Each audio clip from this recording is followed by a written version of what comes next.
Welcome to the Leo. Minister Nara Lokesh గారు మరొక్కసారి తన మానవత్వాన్ని అయితే చాటుకున్నారు. ఇటీవల కాలంలో సోషల్ మీడియా వేదికగా వచ్చే అనేక సమస్యలను పరిష్కరించడంతో పాటు మానవతా దృక్పథంతో ఎవరైతే అనాథలు కావచ్చు, పేదలు కావచ్చు, లేదా సాయం అందక ఇబ్బంది పడుతున్న వారు కావచ్చు, వారందరికీ స్పందిస్తూ వారికి వెనువెంటనే ఇది చేస్తున్నారు. గతంలో ఒక వారం రోజుల క్రితం మనం ఒకటి మాట్లాడుకున్నాం.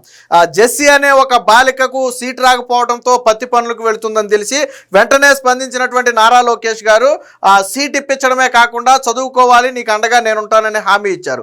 సో దీన్ని రాష్ట్రంలోని అందరూ కూడా అభినందించారు. సో ఇప్పుడు అలాంటి మరొక ఘటనే నారా లోకేష్ గారికి అయితే ఎదురైంది. ఒక ప్రముఖ పత్రికలో వచ్చినటువంటి ఒక కథనం ఆధారంగా నారా లోకేష్ గారు అయితే చెల్లించారు. విషయం ఏంటంటే, కడప జిల్లా మైదుకూరుకు చెందినటువంటి సుమలత అనే ఒక మహిళ ఉంది.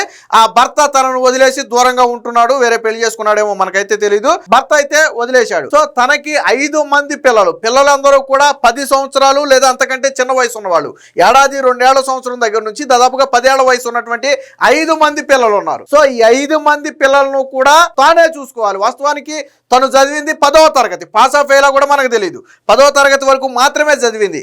అయితే ఇక్కడ ఒక విషయం గుర్తుపెట్టుకోవాలి. వాస్తవానికి భిక్షాటన చేసైనా పిల్లలను పోషించుకోవచ్చు, కానీ తను భిక్షాటన చేయడానికి ఒప్పుకోవాలి. ఎందుకంటే నేను ఈ రోజు భిక్షాటన చేస్తే రేపొద్దున నా పిల్లలకు కూడా అదే అలవాటు అవుద్ది. సో కాబట్టి నేను భిక్షాటన చేయకూడదు, ఎంతో కొంత కష్టపడి పనిచేసి నా పిల్లల్ని బ్రతికించుకోవాలని చెప్పి ఆ మహిళ అయితే అనుకుంది. వెంటనే హైదరాబాద్ వచ్చేసి ఆ మాదాపూర్ మెట్రో స్టేషన్ పక్కన ఎక్కడో ఒక షెల్టర్లో నివాసం ఉంటూ, అంటే ఎవరో కొద్దిగా జాగా ఇస్తే అక్కడ పడుకుంటుంది. అలాగే మార్నింగ్ ఏమో 2-3 ఇళ్లలో పనిచేసుకోవటం, మధ్యాహ్నం నుంచి ఏదో ఒక టీ స్టాల్లోనో హోటల్లోనో పనిచేయటం, మళ్ళీ సాయంత్రం ఇంకో చోట పనిచేయటం, మొత్తంగా ఇలాగా పగలంతా కూడా 4-5 చోట్ల పనిచేసి ఆ రూపాయి కూడబెట్టి తన పిల్లలకైతే ఆకలి తీర్చే ప్రయత్నం అయితే చేసింది. సో ఇది ఒక కథనంగా వచ్చింది. సో ఆ కథనాన్ని చూసిన వెంటనే నారా లోకేష్ గారు చెల్లించారు. సో ముందు ఆవిడ స్పిరిట్కి సెల్యూట్ కూడా చెప్పారు. సో నా పిల్లలు భిక్షాటన చేయకూడదు భవిష్యత్తులో అని, తాను భిక్షాటన చేయకుండా ఆ కష్టపడి పని చేయడం అనేది ఖచ్చితంగా అది సెల్యూట్ చేయాల్సిన విషయం. నా మనసుని కదిలించిందని చెప్పడంతో పాటు ఆ కడప జిల్లా కలెక్టర్ గారికి వెనువెంటనే ఆదేశాలు ఇవ్వడం జరిగింది. ఆ వెంటనే ఆ మహిళను కలిసి వాళ్ళ ఆర్థిక పరిస్థితులు ఏంటో తెలుసుకుని వాళ్ళకి ఏం నీడ్ ఉంది, ప్రభుత్వం నుంచి ఏం సహాయం చేయగలమో ఇమీడియట్ గా చేయమని చెప్పి కడప జిల్లా కలెక్టర్ గారికి ఆదేశాలు ఇస్తే 24 గంటలు గడవక ముందే కలెక్టర్ గారు వారి వద్దకు అధికారులను పంపి వారి పూర్తి వివరాలు తెలుసుకుని వాళ్ళ అవసరాలు ఏంటో తెలుసుకుని ప్రభుత్వం నుంచి అందించే సాయం కూడా ఏంటనేది అయితే ప్రకటించడం జరిగింది. ఇప్పుడు దీని పట్ల కూడా ప్రజలందరూ కూడా హర్షం వ్యక్తం చేస్తున్నారు. నారా లోకేష్ గారు అంటే వాస్తవానికి ఆయన ఉన్నటువంటి బిజీ మనందరికీ తెలిసిన విషయమే. పార్టీలో కీలక నేత, ముఖ్యంగా ఐటీ, ఎడ్యుకేషన్ 2 కూడా ఆయనే చూసుకుంటున్నాడు. సో ఒక రకంగా తీరిక కూడా ఉండనటువంటి పరిస్థితి అయినప్పటికీ కూడా తన దృష్టిలో పడిన ఇలాంటి వాటి పట్ల స్పందించడం అంటే ఆషామాజికం. మనం గతంలో చాలా మంది నాయకులు చూసాం, గతంలో రాష్ట్రంలో చాలా సమస్యలు కూడా చూసాం. కానీ ఇలా ఒక నాయకుడు ఇంత స్పీడ్గా స్పందించడమే కాకుండా వెనువెంటనే చర్యలు కూడా తీసుకోవడం అనేది బహుశా నాకు తెలిసి మొట్టమొదటిసారిగా ఇంత యాక్టివ్గా ఉన్నటువంటి, సోషల్ మీడియాలో ఇంత యాక్టివ్గా ఉండి ఆ సమస్యలు పరిష్కరిస్తున్నటువంటి ఏకైక నేత నారా లోకేష్ గారే. దాదాపు 10-15 ఏళ్ల నుంచి ఏ పార్టీనైనా తీసుకోండి. సో ఇంత వేగంగా, ఇంత సోషల్ మీడియాలో ఇంత స్పీడ్గా రియాక్ట్ అయ్యి సమస్యలు పరిష్కరించే వాళ్ళు ఇప్పటి వరకు మనం చూడాలి. సో అలాంటి తొలి చేత నారా లోకేష్. దీనికి సంబంధించి ఒకసారి లోకేష్ గారు ట్విట్టర్లో స్పందించారు, చూద్దాం. సో ఇది ఫస్ట్ ఒక పేపర్లో వచ్చి నిందా చెప్పుకున్న ఆ ఆర్టికల్ అయితే ఇదే. పంచ ప్రాణాలను నిలిపేందుకు ఆ తల్లి పోరాటం అని చెప్పి ఒక ఆర్టికల్ వచ్చింది.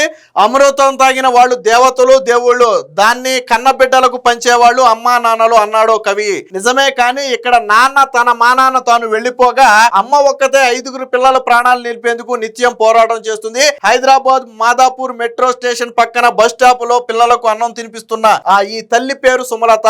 వారిది ఆంధ్రప్రదేశ్ లోని వైఎస్ఆర్ కడప జిల్లా మైదుకూరు. 5 కూతుళ్ళు తర్వాత కొడుకు పుట్టాడు. పెద్దమ్మాయిని తీసుకుని వెళ్లిపోయిన ఆమె భర్త మరో పెళ్లి చేసుకున్నాడు. ఈమె 5 పిల్లలతో హైదరాబాద్ చేరింది. 10వ తరగతి వరకు మాత్రమే చదువుకున్న సుమలత అధైర్యపడకుండా ఉదయం కొన్ని గంటలు ఇళ్లలో, ఆ తర్వాత సాయంత్రం వరకు వస్త్ర దుకాణంలో పనిచేస్తుంది. మధ్యలో వచ్చి పిల్లలకు అన్నం తినిపిస్తుంది. బస్ స్టాప్ పక్కనే ఒక దుకాణం షెల్టర్ లో తలదాచుకుంటుంది. నేను భిక్షాటన చేస్తే మునుముందు నా పిల్లలకు అదే అలవాటు అవుతుంది, అది నాకు ఇష్టం లేదు. వారిని పెంచేందుకు ఎన్ని కష్టాలు కష్టాలైనా పడతా, ఒకరోజు నిద్రపోతుండగా నా సామాగ్రిని దొంగలు ఎత్తుకెళ్లారు, నాకు ఉండటానికి గూడు కల్పిస్తే చాలు అంటూ విన్నవిస్తుంది.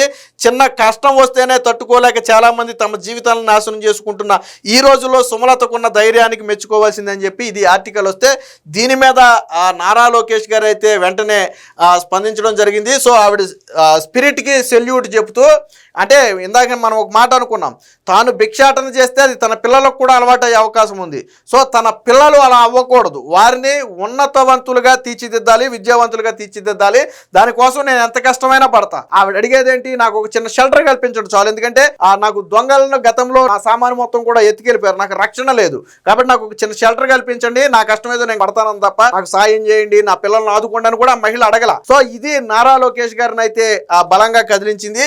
సో దానికి సంబంధించి నారా లోకేష్ గారు స్పందించడంతో పాటు ఇక్కడ చేశారు చూడండి, I salute to her spirit and I request to collector Kadapa to take note and extend immediate and comprehensive support to Sumalata and her family as available under the law. So చట్ట ప్రకారం సుమలతకు మనం ఎటువంటి సాయం చేయగలమో అటువంటి సాయం చేయాలని చెప్పి కలెక్టర్ గారికి అయితే రిక్వెస్ట్ చేశారు. వెంటనే కలెక్టర్ గారు కూడా స్పందించారు, అది కూడా చూద్దాం ఒకసారి. సో ఇక్కడ కలెక్టర్ గారు కూడా వెంటనే స్పందించి ఆవిడతో మాట్లాడినట్టుగాను ఆవిడికి ఎంతమంది పిల్లలు ఉన్నారు ఏంటనేది కూడా కలెక్టర్ గారు చెప్పారు. సో ఇక్కడ అధికారులు ఎవరైతే పోలీస్ అధికారులతో పాటు ఇతర అధికారులు ఉన్నారో వాళ్ళందరూ కూడా వెళ్ళారు. ఇక్కడ చూడొచ్చు సుమలత ఈ అమ్మాయి.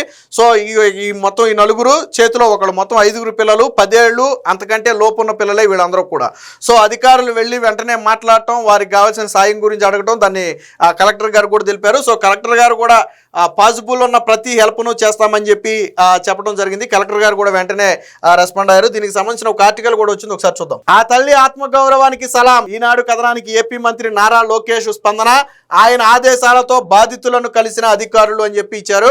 పంచప్రాణాలు నిలిపేందుకు తల్లి పోరాటం శీర్షికతో శనివారం ఈనాడులో ప్రచురితమైన కథనానికి ఏపీ మంత్రి నారా లోకేష్ ఎక్స్లో స్పందించారు. భర్త వదిలేయడంతో 5 పిల్లలతో హైదరాబాద్ చేరిన ఆమె భిక్షాటనకు పాల్పడకుండా కాయా కష్టం చేస్తూ ఆత్మగౌరవంతో జీవిస్తుండటం అందరికీ ఆదర్శమని లోకేష్ కొనియాడారు. వెంటనే చట్ట ప్రకారం చర్యలు తీసుకుని ఆమెకి అన్ని విధాల సహాయ సహకారాలు అందించాలని వైఎస్ఆర్ కడప జిల్లా కలెక్టర్ శ్రీధర్ చేకూరిని ఆదేశించగా కలెక్టర్ ఆదేశాలతో జిల్లా యంత్రాంగం కదిలింది.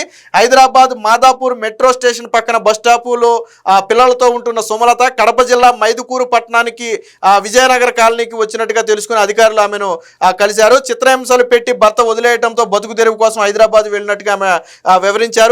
ఇల్లు నిర్మిస్తామని, పిల్లలకు చదువు చెప్పిస్తామని, తల్లికి వందనం కూడా ఇప్పిస్తామని, అందేలా చూస్తామని చెప్పి అధికారులు అయితే ఒక స్పష్టమైన హామీ అయితే ఇవ్వడం జరిగింది. సో వాస్తవానికి మాదాపూర్లో ఉండే ఆ మహిళ ఇటీవల నిన్న మొన్నట్లో సొంత గ్రామానికి వెళ్ళిన నేపథ్యంలో అధికారులు స్వయంగా వెళ్ళి కలిసి ఆవిడ యొక్క సమస్యలు అడిగి తెలుసుకున్నారు. ప్రధానంగా ఇల్లు నిర్మించిస్తామని చెప్పారు. పిల్లలందరినీ కూడా ప్రభుత్వం తరపున హాస్టల్స్లో కానీ ఇంకో చోట కానీ రెసిడెన్షియల్లో కానీ పెట్టి చదివించడానికి హామీ ఇచ్చారు. దానితో పాటు తల్లికి వందనం కూడా అందేలాగా చూస్తామని చెప్పి అధికారులు అయితే చెప్పడం జరిగింది.